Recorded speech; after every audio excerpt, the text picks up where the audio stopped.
The Quiltmakers Gift. Story by Brumbeau. Illustrations by Gail de Marcken.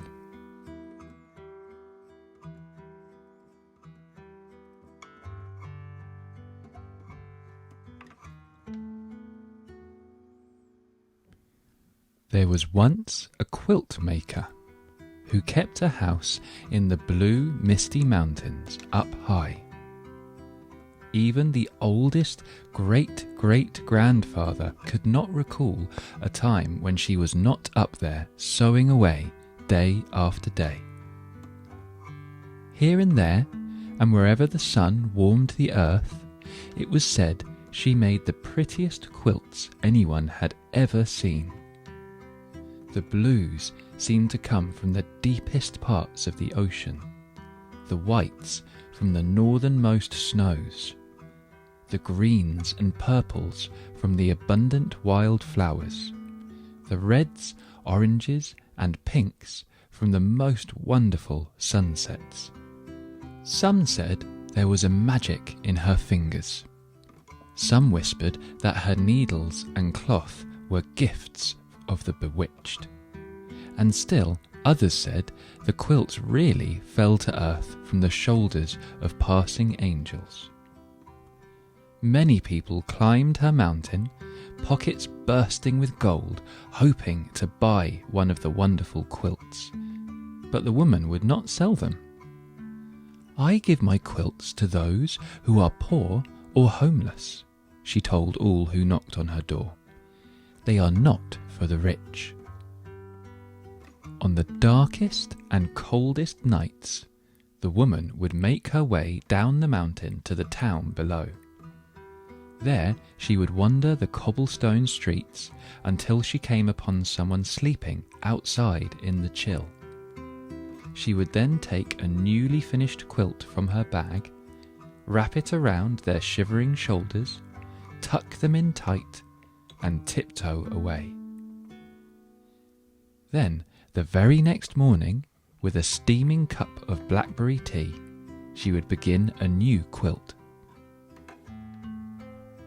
Now, at this time, there also lived a very powerful and greedy king who liked nothing better than to receive presents. The hundreds and thousands of beautiful gifts he got for Christmas and his birthday were never enough. So, a law was passed that the king would celebrate his birthday twice a year.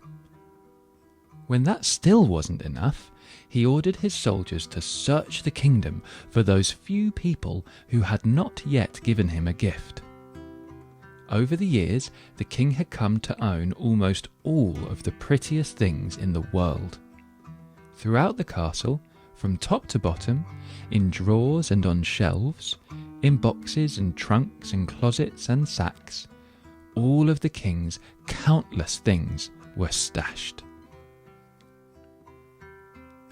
Things that shimmered and glittered and glowed, things whimsical and practical, things mysterious and magical.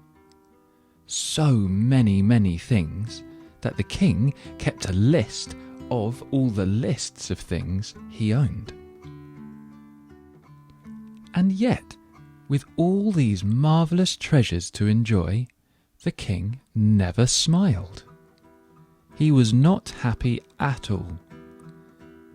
"Somewhere there must be one beautiful thing that will finally make me happy," he was often heard to say, "and I will have it." One day, a soldier rushed into the palace with news about a magical quilt maker who lived in the mountains. The king stamped his foot. "And how is it that this person has never given me one of her quilts as a gift?" he demanded. "She only makes them for the poor, Your Majesty," the soldier replied, "and she will not sell them for any amount of money." "Well, we shall see about that," the king roared. "Bring me a horse and 1,000 soldiers." And they set off in search of the quilt maker. But when they arrived at her house, the quilt maker merely laughed. "My quilts are for the poor and needy, and I can easily see that you are neither." "I want one of those quilts," the king demanded. "It might be the one thing that will finally make me happy." The woman thought for a moment. "Make presents of everything you own," she said, "and then I'll make a quilt for you. With each gift that you give, I'll sew another piece. When at last all your things are gone, your quilt will be finished." "Give away all my wonderful treasures?" cried the king. "I don't give things away, I take them." And with that, he ordered his soldiers to seize the beautiful star quilt from the quilt maker. But when they rushed upon her, she tossed the quilt out the window, and a great gust of wind carried it up, up, and away. The king was now very angry. He marched the woman down through the town and up another mountain, where he had his royal ironmakers shape a thick bracelet of iron. Then they chained her to a rock in the cave of a sleeping bear. Once more the king asked her for a quilt, and once more she refused. "Very well then," the king replied. "I'll leave you here, and when the bear awakens, I'm sure he'll make a very fine breakfast of you." Later, when the bear's eyes opened and he saw the woman in his cave, he stood on his mighty hind legs and gave a roar that rattled her bones. She looked up at him and sadly shook her head.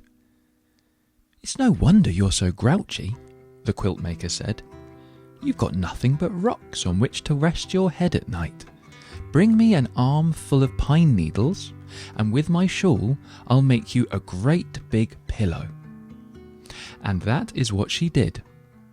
No one had ever been so kind to the bear before. So he broke the iron bracelet and asked her to spend the night.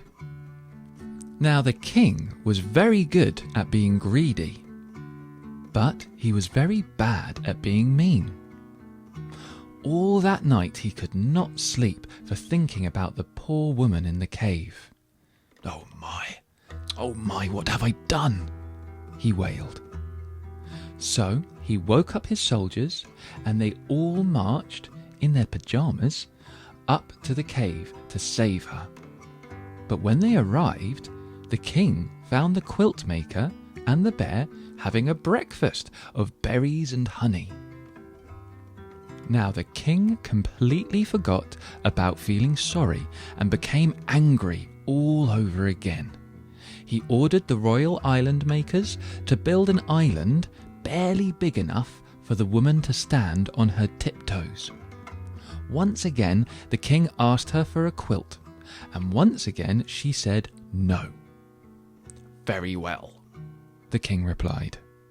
"Tonight, when you're too tired to stand and lie down to sleep, you'll drown." And the king left her alone on the tiny island. Shortly after he left, the quilt maker saw a sparrow flying across the great lake. A cold, fierce wind was blowing, and it did not look like the poor bird would make it to shore. The quilt maker called to him, and he stopped to rest on her shoulder. The poor tired sparrow was shivering, so the woman quickly made him a coat from the scraps of her purple vest. When he was warmed and the wind had stopped, the bird flew off, but he was very grateful to the quilt maker for what she had done. Soon the sky darkened as the air filled with a huge cloud of sparrows. Thousands of wings beating together, they swooped down, lifted the woman in their little beaks, and carried her safely to shore. Again, that night, the king could not sleep for thinking about the woman alone on the island. Oh my, what have I done?" he moaned. So he woke up his sleepy soldiers again, and they marched in their pyjamas down to the lake to set the woman free. But when they arrived, she was sitting on a tree limb, sewing tiny purple coats for all the sparrows. "I give up," the king shouted. "What must I do for you to give me a quilt?" "As I said," the woman answered, "give away all of the things you own, and I'll sew you a quilt. And with each gift that you give, I'll add another piece to your quilt." "I can't do that," cried the king. "I love all of my beautiful, wonderful things." "But if they don't make you happy," the woman replied, "what good are they?" That's true." The king sighed, and he thought about what she had said for a long, long time. So long that the weeks went by. "Oh, all right," he finally muttered. "If I must give away my treasures, then I must." The king went to his castle and searched from top to bottom for something he could bear to give away. Frowning, he finally came out with a single marble. But the boy who received it smiled so brightly in return, the king went back for more things. Eventually, he brought out a pile of velvet coats and went about the town giving them to people dressed only in rags. All were so pleased that they marched up and down the street in a grand parade. Still, the king did not smile. Next, the king fetched 100 waltzing blue Siamese cats and a dozen fish that were clear as glass. Then the king ordered his merry-go-round with the real horses to be brought out. Children cried with delight and cartwheeled around him. And just the smallest of smiles began to show on the king's face. The king looked about him and saw the dancing and merrymaking and all the happiness his gifts had brought. A child took hold of his hand and pulled him into the dance. Now the king really smiled and even laughed out loud. "How can this be?" he cried. "How can I feel so happy about giving my things away? Bring everything out. Bring it all out at once." Meanwhile, the quilt maker kept her word and started making a special quilt for the king. With each gift that he gave, she added another piece to his quilt. So the king kept on giving and giving. When at last there was no one left in town who had not received something, the king decided to go out into the world and find others who might be in need of his gifts. But before he left, the king promised the quilt maker he would send a sparrow back to her each and every time he gave something away.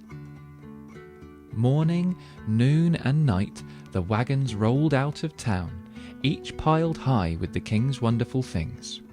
And for years and years, messenger sparrows flew to the quiltmaker's windowsill as the king slowly emptied his wagons, trading his treasures for smiles around the world.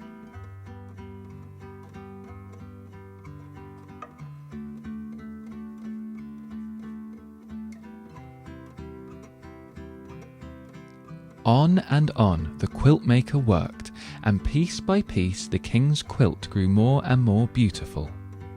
Finally, one day, a weary sparrow flew into her window and perched on her needle.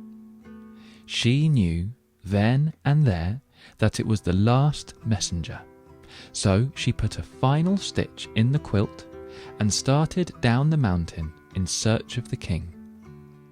After a long search, she finally found him. The king's royal clothes were now in tatters, and his toes poked out of his boots. Yet his eyes glittered with joy, and his laugh was wonderful and thunderous. The quilt maker unfolded the king's quilt from her bag. It was so beautiful that hummingbirds and butterflies fluttered about. Standing on tiptoe, she tenderly wrapped it around him. "What's this?" cried the king. "As I promised you long ago," the woman said, "when the day came that you yourself were poor, only then would I give you a quilt." The king's great sunny laugh made green apples fall and flowers turn his way. "But I'm not poor," he said. "I may look poor, but in truth my heart is full to bursting, filled with memories of all the happiness I've given and received. I'm the richest man I know." "Nevertheless," the quiltmaker said, "I made this quilt just for you." "Thank you," replied the king. "I'll take it, but only if you'll accept a gift from me. There is one last treasure I have left to give away. All these years I've saved it just for you."